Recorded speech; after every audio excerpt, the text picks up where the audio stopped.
This video is Wills and Trusts. We're going over Chapter 6, discussing trust creation, and this is Part 2.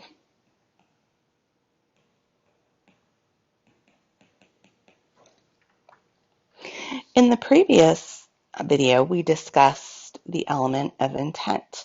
Now we're going to discuss the second element for the creation of a trust, and that is race or trust property. We are going to again discuss this in the context of a case, Unthink v. Ripstein, where we're going to focus on defining what specific property is. The facts of the case are as follows. Kraft wrote a letter to Ida Ripstein stating that he would send her $200 a month for 5 years, provided that he lived for a long time. Then he struck out the provision that said, provided that I live for a long time, and wrote in the margin, I have stricken out the words, provided that I live that long. And hereby and herewith bind my estate to making $200 monthly payments. So Ripstein tried to probate the document as a holographic will after Kraft died.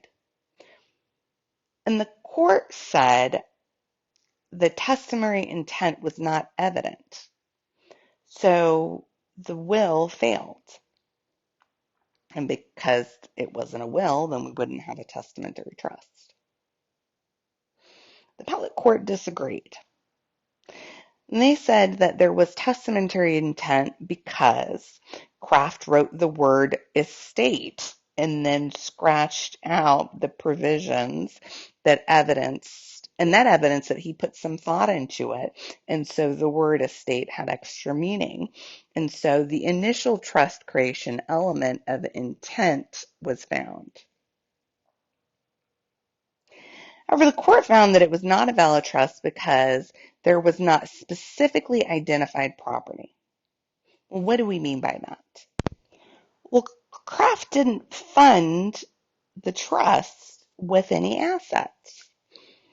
They did not set aside a pool of money to go into the trust from which that $200 payment could come out of.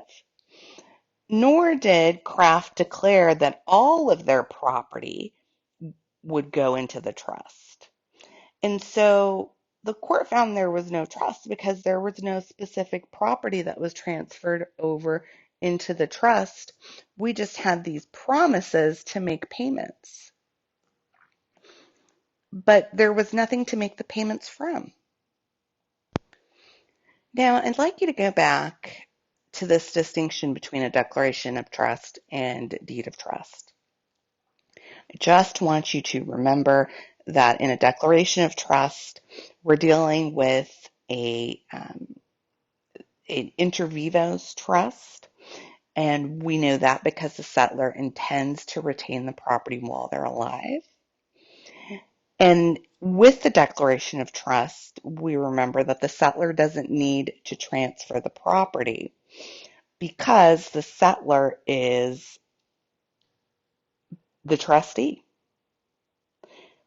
So because there's no need to transfer the title of the property, all that you need to find here is that the settlor intends to hold the property in trust for one or more beneficiaries. Again, this is review. But the settlor transfers their ownership. They change from becoming an owner to becoming a trustee. So it goes from a fee simple to a fiduciary duty, a fiduciary relationship. So as far as transfer goes, no actual transfer is necessary, right? It doesn't need to exchange hands. But with a deed of trust or a testamentary trust, right, the property must be transferred to a third-party trustee for that trustee to hold the trust property. And remember, we said that the trust is not an entity.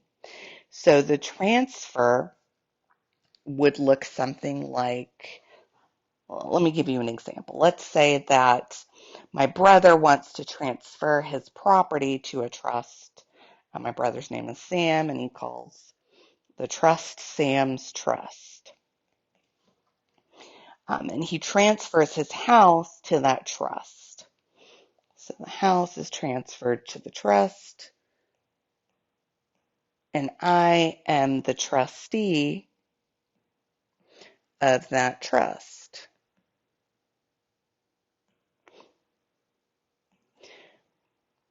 In that deed of trust that transfers the property, the transfer language would look something like this. It would say, to Talid El-Sabawi,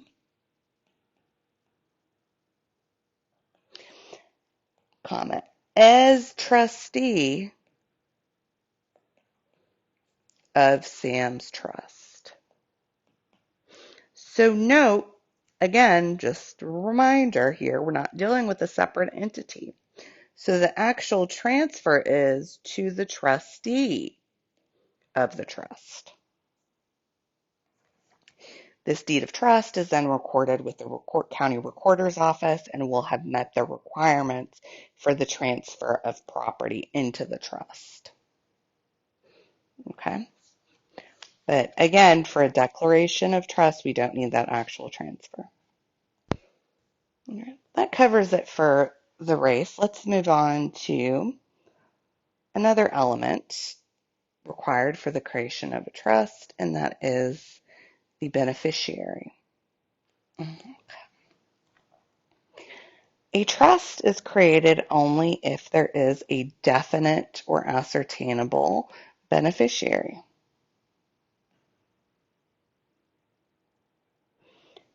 Now, unless there are two exceptions to that, and one is a charitable trust, which we'll go over in another chapter, or the UTC has been adopted, which allows for the care of an animal by a trust, or the UTC provision has been adopted that allows for trusts without definite beneficiaries. So as you can imagine, this requirement has eroded over time.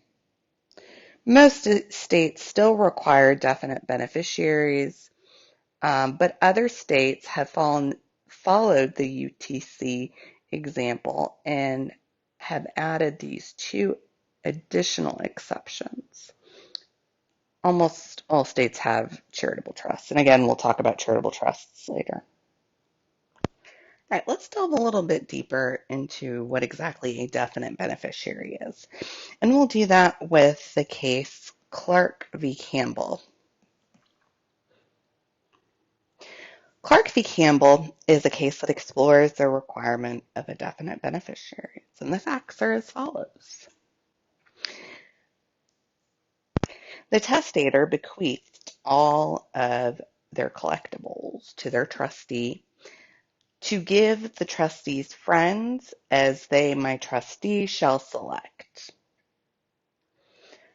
So the issue was that this bequest was challenged by the residuary beneficiaries on the grounds that the trust of collectibles, which is what this referred to, had indefinite beneficiaries. And because it had indefinite beneficiaries, it would be invalid.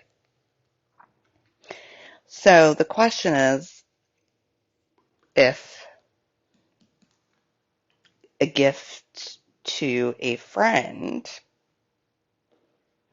was sufficient, was it sufficiently definite? And particularly if the instrument gave the trustee the power to select or define who these friends are. So we remember the rule requires that beneficiaries be definite, meaning that they're ascertainable or identifiable based on the description in the trust. The court discusses in their discussion a topic called power of appointment. We're going to discuss that later, so don't fret too much if you don't quite get what power of appointment is. We can skip over it for now. What we're most concerned about is whether the trust has defined beneficiaries.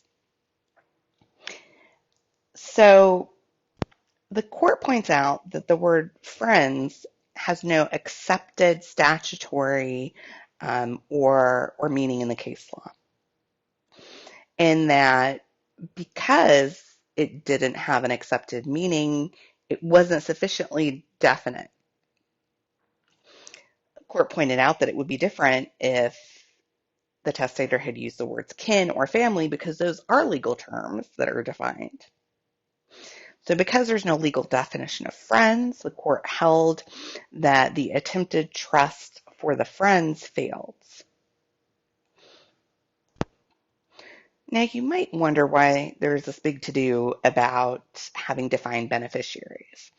And the reason that it is very important is that beneficiaries have the standing to enforce the terms of the trust and can make sure that the trustee is doing what they are supposed to do.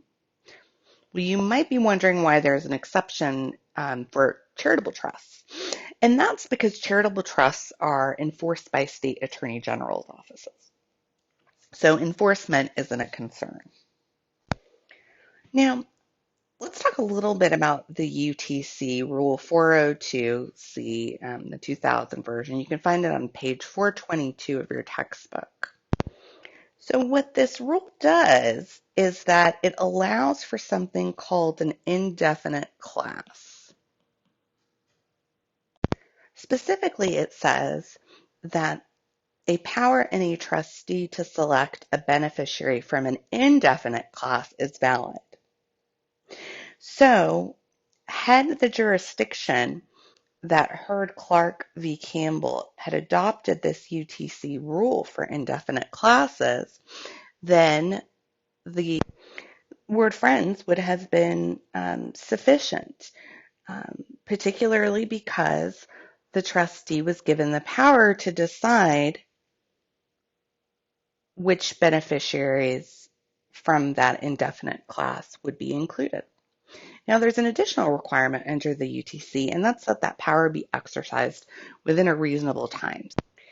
Now, we're not going to worry, for the purposes of this class, what constitutes a reasonable time. We're going to continue on with the topic of beneficiaries. We're going to talk about what happens when a settlor names their pet as the beneficiary of the trust. And we're going to assume that the UTC allowance for pet trusts are not followed in that jurisdiction, as is in the case of In Seawright Estate. And it is on page 423 of your textbook. So in this case, George Seawright bequeathed his dog Trixie to Florence Hand and directed the executor of his will to deposit $1,000 in a savings bank for Florence to use at the rate of 75 cents a day for the care of the dog Trixie. Now, if the dog were to die before the money was used up, Seawright directed that the remaining balance be paid to 5 named persons. Now, in jurisdictions that have not adopted the UTC, a trust for the care and maintenance of indefinite animals is a valid trust for charitable purposes, but a trust for a specific animal is not a charitable trust. And again, we'll talk about charitable trusts later, but suffice to say, trusts that are made for the purpose of caring for one or two or specific animals are not valid. It is a trust for a specific purpose, but it doesn't have beneficiaries that can enforce the trust. So a beneficiary needs to be human, right? The law considers pets to be property. So you can't gift property to property, as callous as that sounds, because I know I don't consider my pets property. In some, the court found that a valid trust had not been created, but they still wanted to carry out the decedent's wishes, so they allowed for an honorary trust.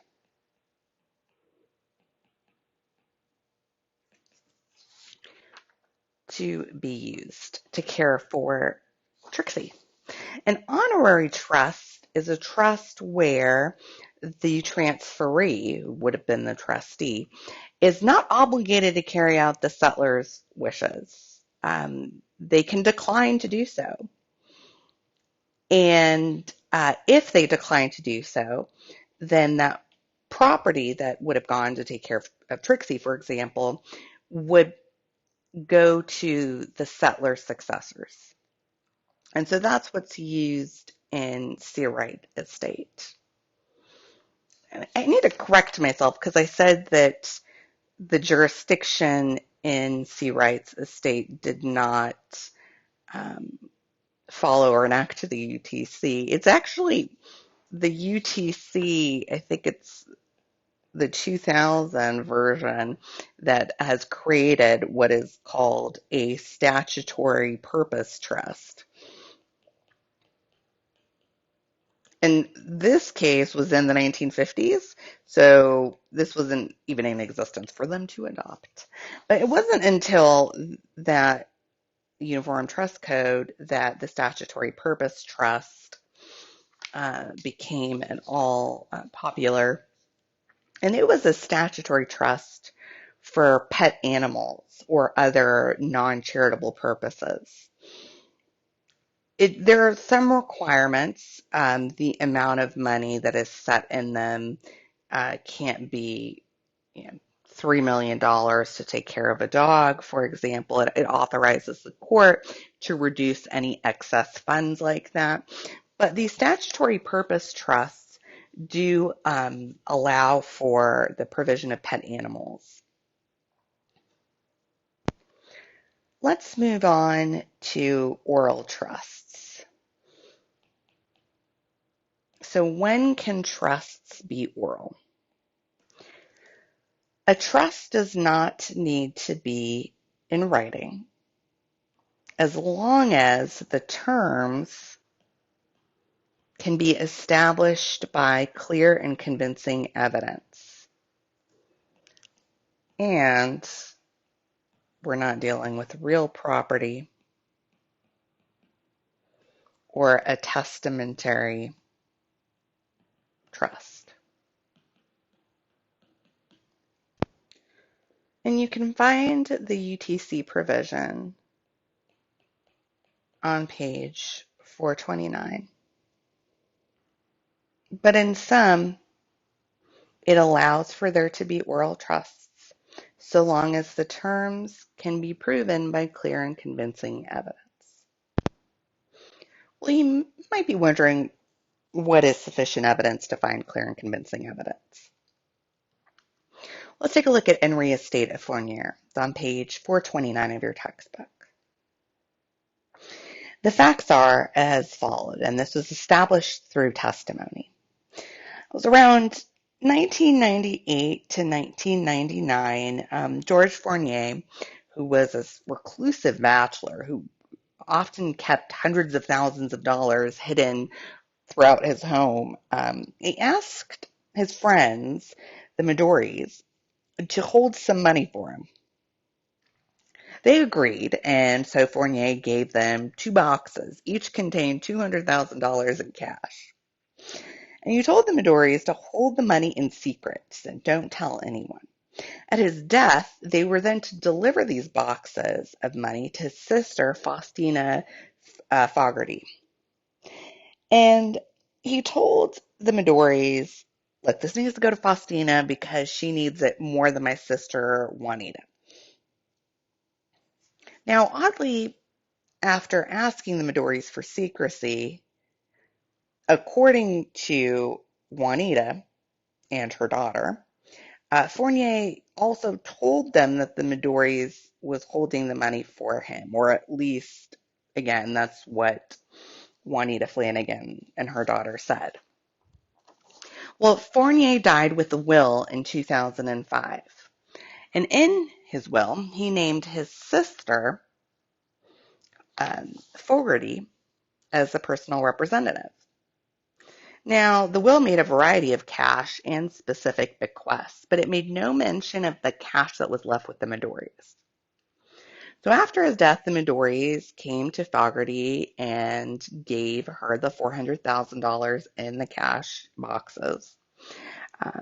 And Fogarty then was put in a bit of a hard spot because she was also the executor of the will. And she wanted to make sure that she wasn't doing anything incorrect. So she petitioned the court for a determination as to whether or not Fournier, the testator, had created an oral trust that entitled her to the money, where he asked the Midori's to hold as trustees the money for the benefit of Fogarty.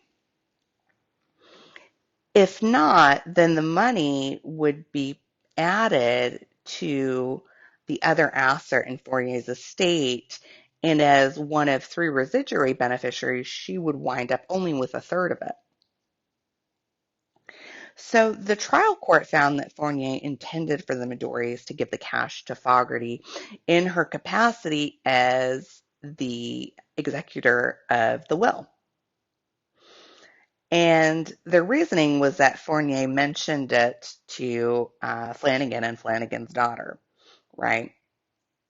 Um, but the Maine Supreme Court reversed this decision.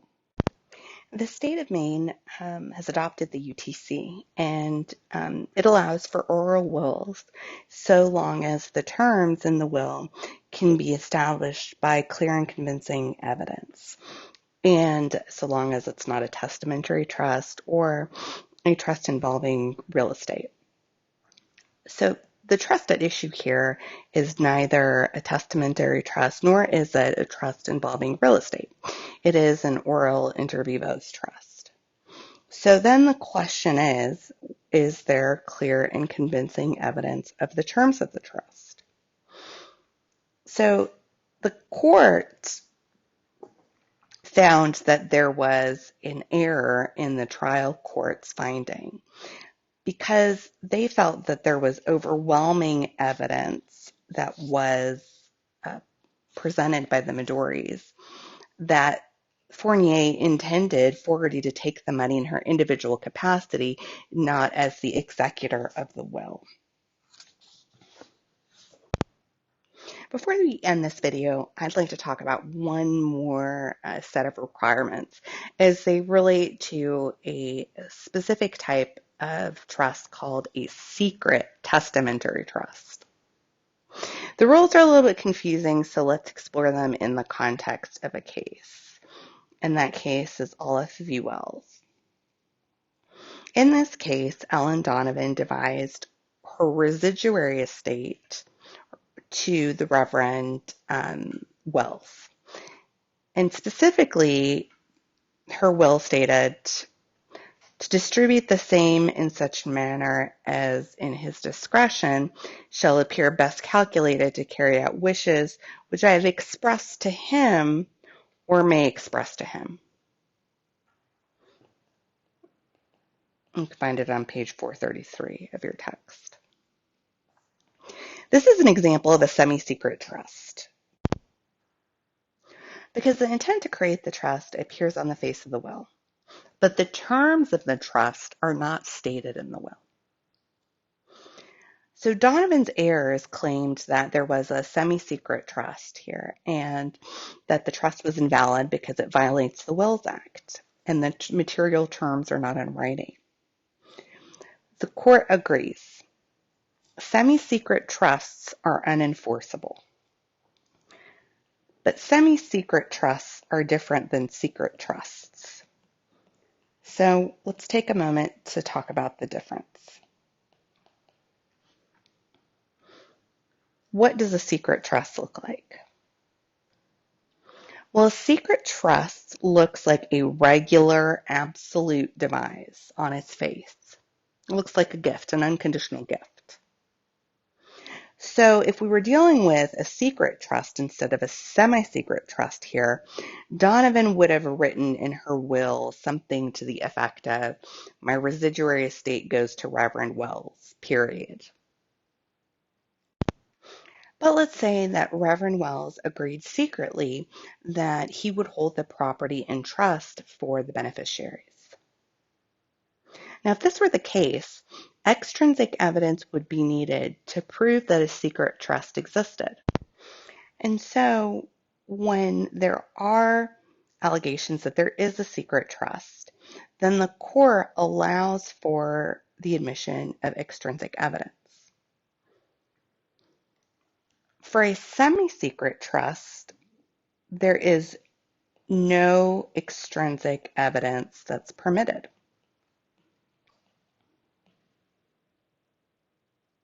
The justification is that there is no need for extrinsic evidence to prevent unjust enrichment of the trustee because it's clear from the face of the will that there is a semi-secret trust. Remember, in the case of a secret trust, the extrinsic evidence is admitted to prove that there is a secret trust, whereas we don't need that evidence to prove that there's a semi-secret trust. The language of the will itself tells us this. But here's where it gets tricky. Once that extrinsic evidence is admitted for a secret trust, then the court, if they find that a secret trust did indeed exist, they will impose a constructive trust.